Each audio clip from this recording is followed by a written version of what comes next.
Hello everyone, आज हम board परीक्षा के लिए महत्वपूर्ण सूत्रों और प्रश्नों की तैयारी करने वाले हैं। आपकी पूरी किताब का दोहरान इस एक वीडियो में हो जाने वाला है। बहुत ही महत्वपूर्ण वीडियो है, पूरा देखें, ध्यान से देखें। इस वीडियो को एग्ज़ाम होने तक रोज़ देखना है। रोज़ इन प्रश्नों के उत्तर लिख लिख कर प्रैक्टिस करते रहना है जब तक कि एग्ज़ाम नहीं हो जाते। परीक्षा की दृष्टि से बहुत ही महत्वपूर्ण सूत्र और प्रश्न है। और एक महत्वपूर्ण बात आपको ध्यान रखनी है कि सभी ऑब्जेक्टिव प्रश्नों और रिक्त स्थानों सभी के उत्तर कॉपी में अच्छे से क्वेश्चन नंबर लगाकर लिख कर आने हैं। पेपर में रिक्त स्थान दिया गया है तो पेपर में भर के ही नहीं छोड़ देना है, कॉपी में क्वेश्चन नंबर लगाकर अच्छे से हमको लिख कर आना है। ठीक है, ये छोटी छोटी बातें हैं जो आपको ध्यान में रखनी है। क्वेश्चन नंबर 1 है, मूल बिंदु के निर्देशांक होते हैं। तो हम इसका आंसर लिखेंगे। आंसर नंबर 1, मूल बिंदु के निर्देशांक 0,0 होते हैं। समीकरण ax² + bx + c = 0 a is not equal to 0 के मूल वास्तविक नहीं होंगे यदि, देखिए आंसर नंबर 2 क्या होगा, यदि विवेचक या विविक्तिकर जिसको हम कहते हैं b² - 4ac < 0 हो तो मूल वास्तविक नहीं होंगे। मूल वास्तविक नहीं होंगे अर्थात काल्पनिक होंगे। क्वेश्चन नंबर 3 है, समीकरण ax² + bx + c = 0 a is not equal to 0 के मूल बराबर होंगे यदि, देखिए मूल बराबर और वास्तविक कब होते हैं, जब हमारा विवेचक आंसर नंबर 3 या विविक्तिकर b² - 4ac = 0 हो। तो क्वेश्चन नंबर 3, समीकरण के मूल बराबर वास्तविक कब होंगे, जब b² - 4ac = 0 हो। क्वेश्चन नंबर 4 है, समीकरण ax² + bx + c = 0 a is not equal to 0 दो भिन्न वास्तविक मूल होंगे। यहाँ पर दो भिन्न वास्तविक मूल कब होंगे, जब, क्वेश्चन नंबर 4 का आंसर लिखेंगे हम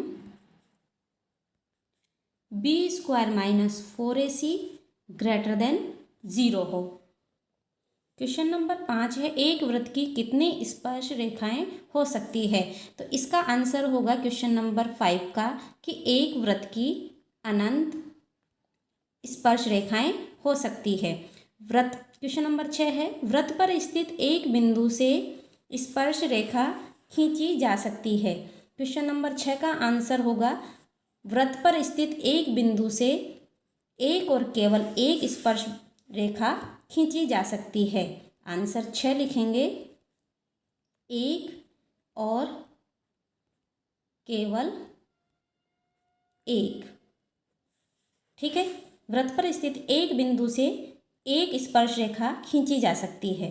वृत्त तथा उसकी स्पर्श रेखा के उभयनिष्ठ बिंदु को कहते हैं। आंसर 7 होगा, स्पर्श बिंदु।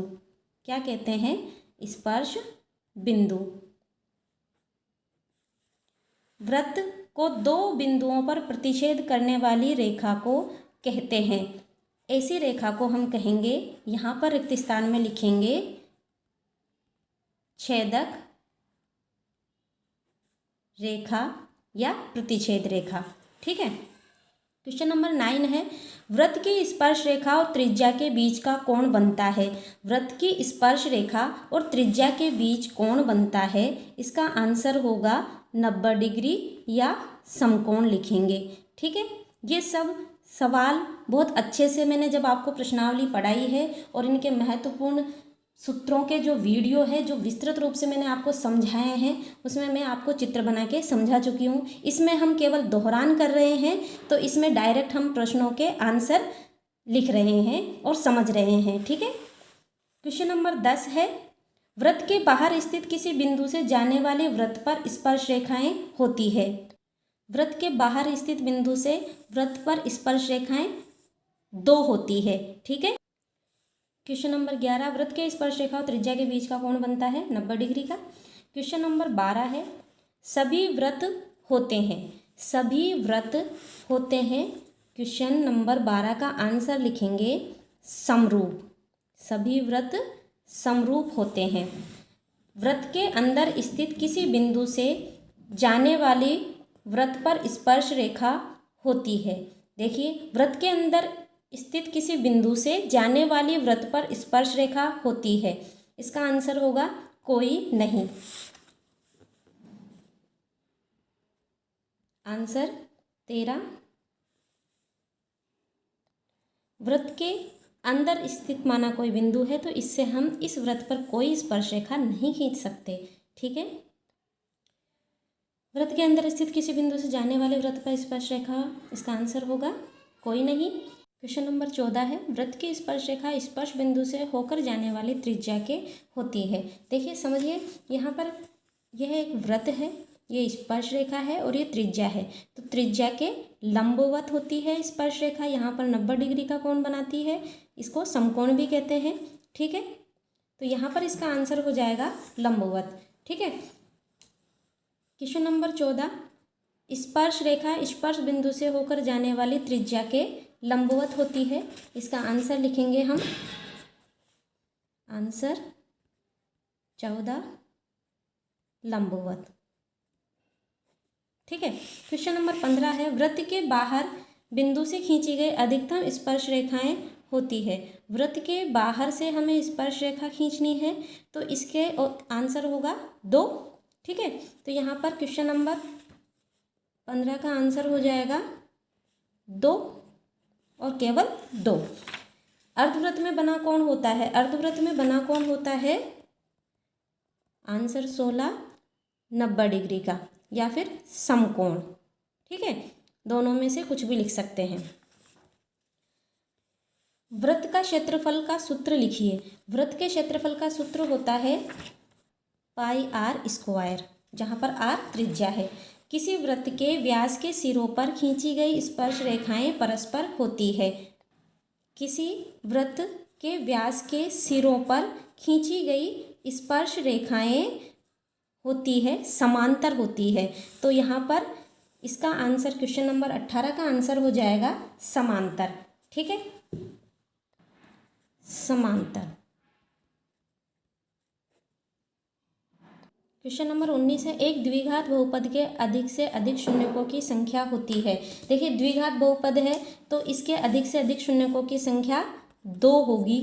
ठीक है, एक त्रिघात बहुपद के अधिक से अधिक शून्यकों की संख्या होती है। 3 घात का बहुपद है तो इसके अधिक से अधिक शून्यकों की संख्या 3 होगी।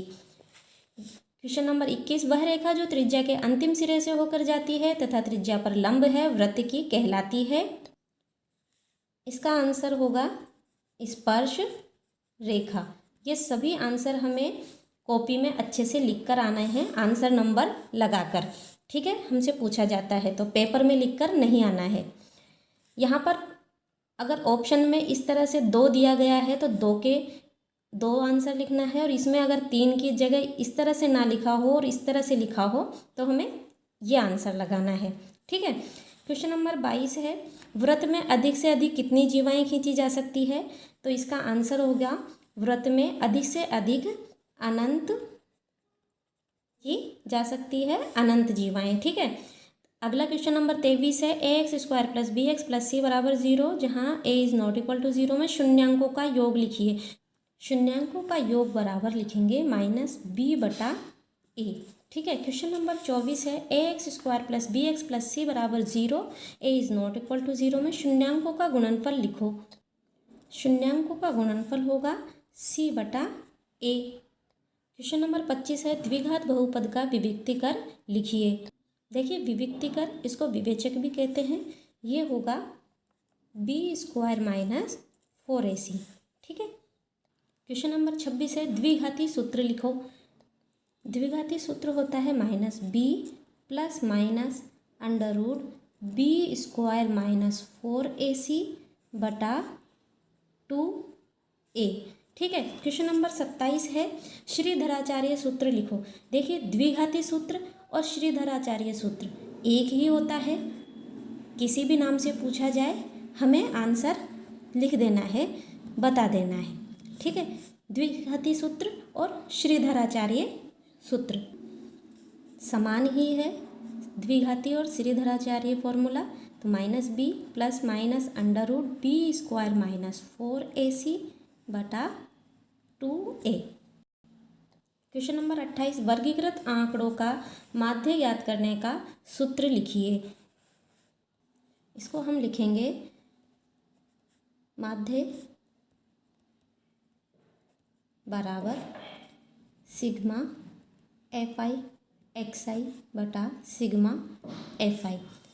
ऑप्शन में अगर दिया गया है, अगर ये दिया गया है तो इसको आंसर लिखेंगे, और ये नहीं दिया और इसके स्थान पर ये है तो इसको लिखेंगे। ठीक है, और डायरेक्ट हमें केवल एक नंबर में पूछा गया है तो आप दोनों में से कोई सा भी लिख कर आ सकते हैं, दोनों ही सही है। किसी असंभव घटना की प्रायिकता कितनी होती है? इसका आंसर होगा 0, इस तरह से, या फिर 0। असंभव घटना की प्रायिकता कितनी होती है? 0 या 0। एक्स अक्ष पर स्थित किसी बिंदु की कोटि होती है। एक्स अक्ष पर कोटि 0 होगी अर्थात 0 होगी। एक्स अक्ष पर कोटि पूछी गई है तो 0 होगी अर्थात 0 होगी। ठीक है, बिंदु 3, 4 की वाई अक्ष से दूरी कितनी है? देखिए, ये वाई अक्ष है, ये एक्स अक्ष है, यहाँ पर कोई बिंदु है 3, 4। हमसे पूछा गया है बिंदु 3, 4 की वाई अक्ष, ये वाई अक्ष से दूरी पूछी है, अर्थात इस बिंदु की इस वाई अक्ष से दूरी पूछी है। तो यहाँ से यहाँ तक जाने के लिए एक्स का निर्देशांक 3 जो कि भुज कहलाता है, और यहाँ से यहाँ तक ये कोटि होती है। तो हमसे पूछा गया है 3, 4 इस बिंदु की वाई अक्ष से दूरी, तो क्या आ जाएगा आंसर? 3। आंसर नंबर 31 हो जाएगा 3। प्रायिकता का अधिकतम मान लिखिए। प्रायिकता का अधिकतम मान होता है 1। ठीक है, क्वेश्चन नंबर 33, प्रायिकता का न्यूनतम मान लिखिए। प्रायिकता का न्यूनतम मान होता है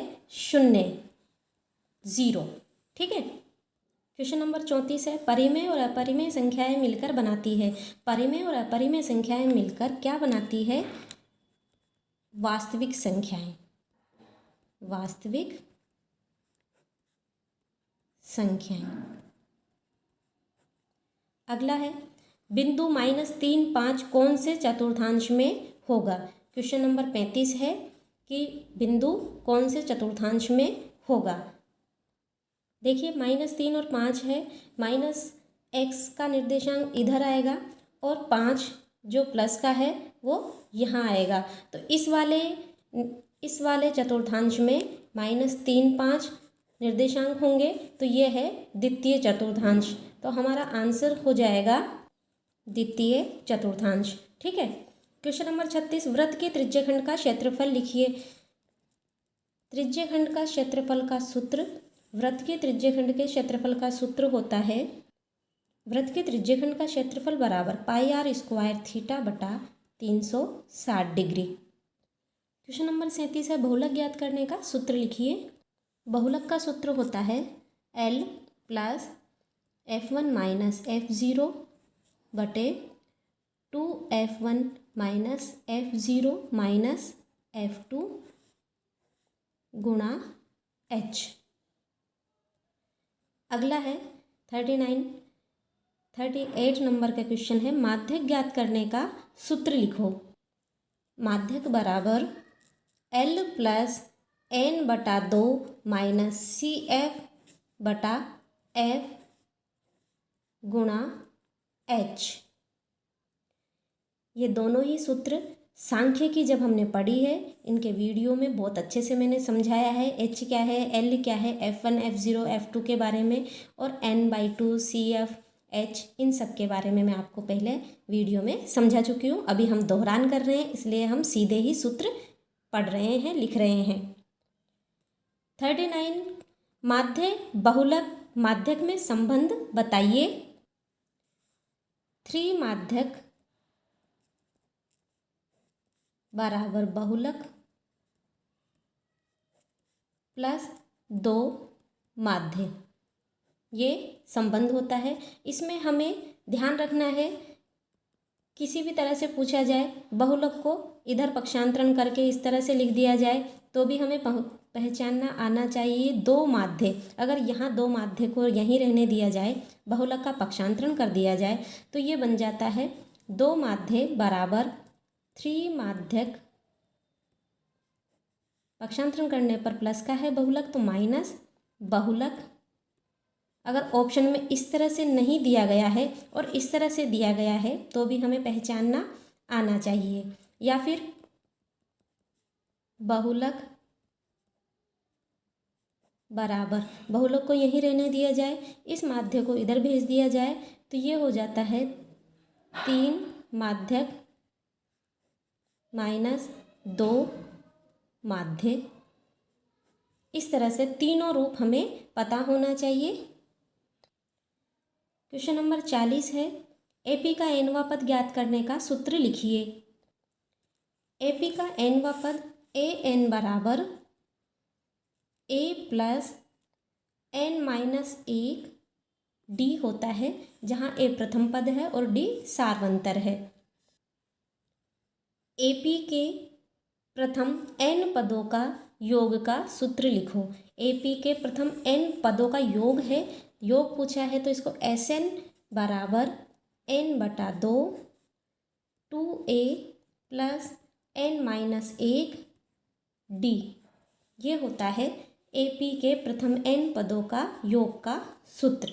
अगला प्रश्न है, प्रथम एन धन पूर्णांकों का योग लिखो। एन धन पूर्णांकों का योग लिखना है, ये आपकी किताब का उदाहरण है तो इसको हम लिखेंगे एस एन बराबर एन एक प्लस एन बटा दो। प्रथम एन धन पूर्णांकों का योग होगा एस एन बराबर एन एक प्लस एन बटा दो। क्वेश्चन नंबर 43 है, किसी बिंदु से y अक्ष से दूरी होती है भुज या कोटि, तो y अक्ष से दूरी भुज होती है, ठीक है। क्वेश्चन नंबर 44, जब दो बिंदु दिए हुए हों तो दूरी सूत्र लिखो। जब दो बिंदु दिए हुए हों तो दूरी सूत्र होता है x2 माइनस x1 का whole square plus y2 minus y1 का होल स्क्वायर, ठीक है, और इसका अंडर रूट। क्वेश्चन नंबर 45 है, बिंदु पी एक्स वाई की मूल बिंदु से दूरी लिखो। मूल बिंदु से दूरी होगी under root x square plus y square, ठीक है। क्वेश्चन नंबर 46 है, विभाजन सूत्र लिखो।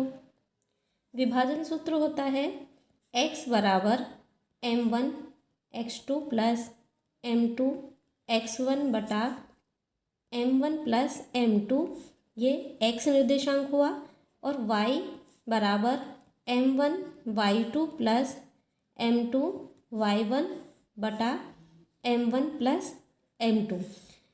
विभाजन सूत्र में x और y के दोनों के निर्देशांक लिखकर आने हैं, एक लिखकर नहीं छोड़ना है। अधिकतर गलती करते हैं कि ये एक ही लिखकर आ जाते हैं, जबकि x का निर्देशांक और y का निर्देशांक दोनों मिलकर विभाजन सूत्र के अंतर्गत x और y निर्देशांक बनते हैं, ठीक है।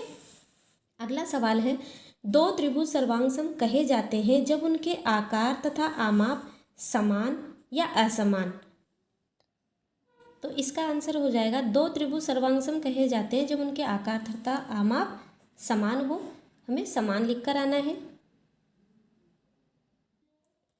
समान हो, ठीक है। अगला प्रश्न है, 48वां, घनाभ का संपूर्ण पृष्ठीय क्षेत्रफल लिखो। घनाभ का संपूर्ण पृष्ठीय क्षेत्रफल का सूत्र होगा 2 गुणा लंबाई गुणा चौड़ाई। चौड़ाई पर ख़त्म हो रहा है, चौड़ाई से शुरू होगा, प्लस लगने के बाद में चौड़ाई गुणा ऊंचाई प्लस ऊंचाई गुणा लंबाई। ये हो गया घनाभ का संपूर्ण पृष्ठीय क्षेत्रफल। 2 गुणा लंबाई गुणा चौड़ाई प्लस चौड़ाई गुणा ऊंचाई प्लस ऊंचाई गुणा लंबाई। अगला प्रश्न है घनाभ का आयतन का सूत्र लिखिए। तो घनाभ का आयतन का सूत्र होगा लंबाई गुणा चौड़ाई गुणा ऊंचाई। ठीक है। अगला प्रश्न है घन का संपूर्ण पृष्ठीय क्षेत्रफल लिखो। घन का संपूर्ण पृष्ठीय क्षेत्रफल का सूत्र होता है घन का संपूर्ण पृष्ठीय क्षेत्रफल बराबर 6 गुणा भुजा स्क्वायर। ठीक है। यहाँ पर भुजा के स्थान पर अगर ए दे दिया जाए, भुजा ए है, तो इसको हम लिख सकते हैं 6 गुणा ए स्क्वायर या 6a स्क्वायर। क्वेश्चन नंबर 41 है घन के आयतन का सूत्र लिखिए। तो घन के आयतन का सूत्र होगा भुजा क्यूब। ठीक है। बेलन का संपूर्ण पृष्ठीय क्षेत्रफल का सूत्र होगा 2πr r plus h। Question number 53 है बेलन के आयतन का सूत्र लिखो। बेलन का आयतन का सूत्र हो जाएगा πr स्क्वायर h। ठीक है। अगला है बेलन का वक्र पृष्ठ क्षेत्रफल का सूत्र लिखिए। तो वक्र पृष्ठ के क्षेत्रफल का सूत्र होगा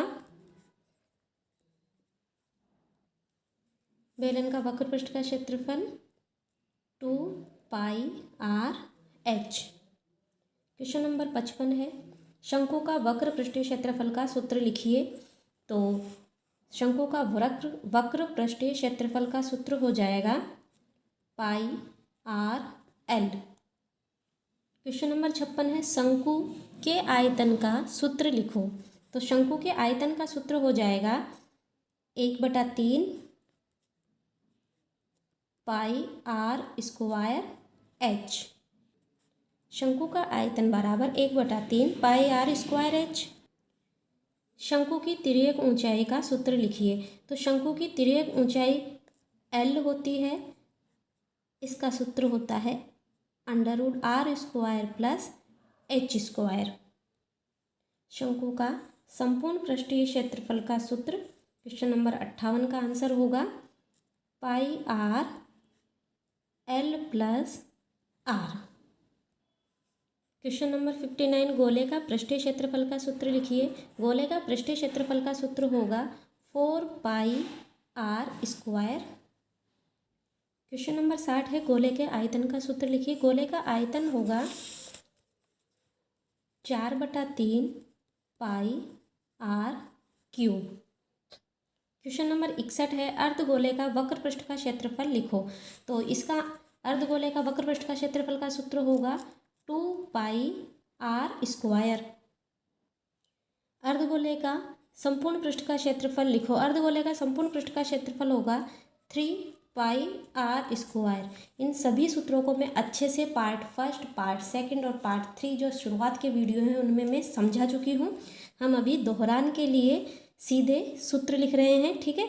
आंसर 63 अर्धगोले के आयतन का सूत्र लिखिए।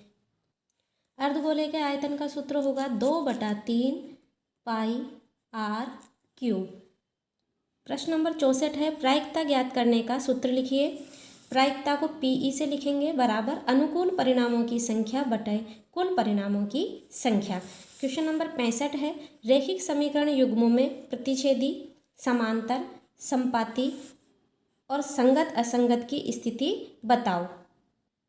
देखिए a1x + b1y + c1 = 0, a2x + b2y + c2 = 0 रैखिक समीकरण युग्म है।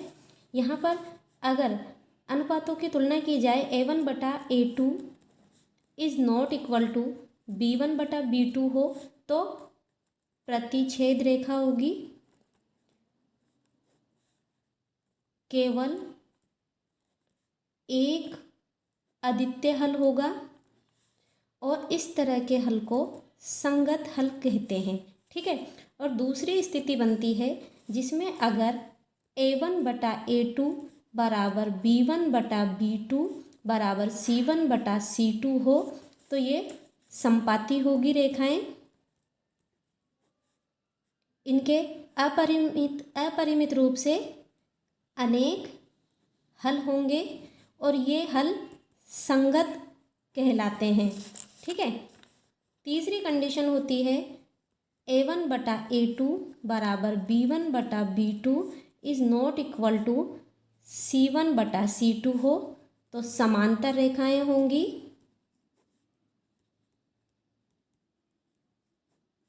और कोई हल नहीं होगा, तो यह असंगत होगा। ठीक है। क्वेश्चन नंबर 66 है, दो चरों वाले रैखिक समीकरण युग्म का मानक रूप। तो दो चरों वाले रैखिक समीकरण युग्म का मानक रूप a1x plus b1y plus c1 बराबर 0, a2x plus b2y plus c2 बराबर 0 होता है। ठीक है।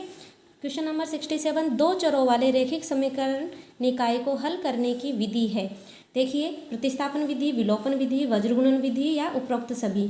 तो इसका आंसर होगा द उपरोक्त सभी दो चरों वाले रैखिक समीकरण निकाय को हल करने की विधियां हैं। क्वेश्चन नंबर 68 है, दो चरों वाले रैखिक समीकरण युग्म का हल करते समय एक चर का मान दूसरे चर के पद में व्यक्त करने वाली विधि कहलाती है। आलेख, विलोपन, प्रतिस्थापन या वज्रगुणन। तो इसका आंसर होगा स अर्थात प्रतिस्थापन। दो चरों वाले रैखिक समीकरण युग्म का हल करते समय एक चर का मान दूसरे चर के पद में व्यक्त करने वाली विधि प्रतिस्थापन विधि कहलाती है। ठीक है। क्वेश्चन नंबर 69 है, एक n घात वाले बहुपद के शून्यकों की संख्या क्या होगी? 1, 0, n, 2। तो इसका आंसर होगा स n घात वाले बहुपद के शून्यकों की संख्या n होगी। ठीक है। और अगला प्रश्न है 70, क्वेश्चन नंबर 70, दो संख्याओं के लसे एलसीएम व म से एचसीएफ में संबंध बताइए। तो यहाँ पर हम संबंध लिखेंगे, दो संख्याओं का गुणनफल बराबर होता है HCF अर्थात में से गुणा LCM लैसे। ठीक है। दो संख्याओं के LCM व HCF में संबंध होता है दो संख्याओं का गुणनफल बराबर HCF गुणा LCM।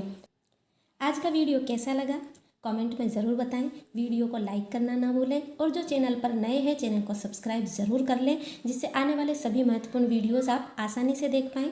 और सभी महत्वपूर्ण videos YouTube channel maths on tips by Rekha Sharma पर जरूर देखें। सर्वसमीकाएं, त्रिकोणमिति की सारणी बनाना, ताश के 52 पत्तों की जानकारी, बीजगणितीय सूत्र, √2 एक अपरिमेय संख्या होती है, द्विघात बहुपद के शून्य ज्ञात करना, द्विघात बहुपद बनाना और भी बहुत सारे महत्वपूर्ण वीडियोज़ हैं जो आप maths on tips by Rekha Sharma पर देख सकते हैं।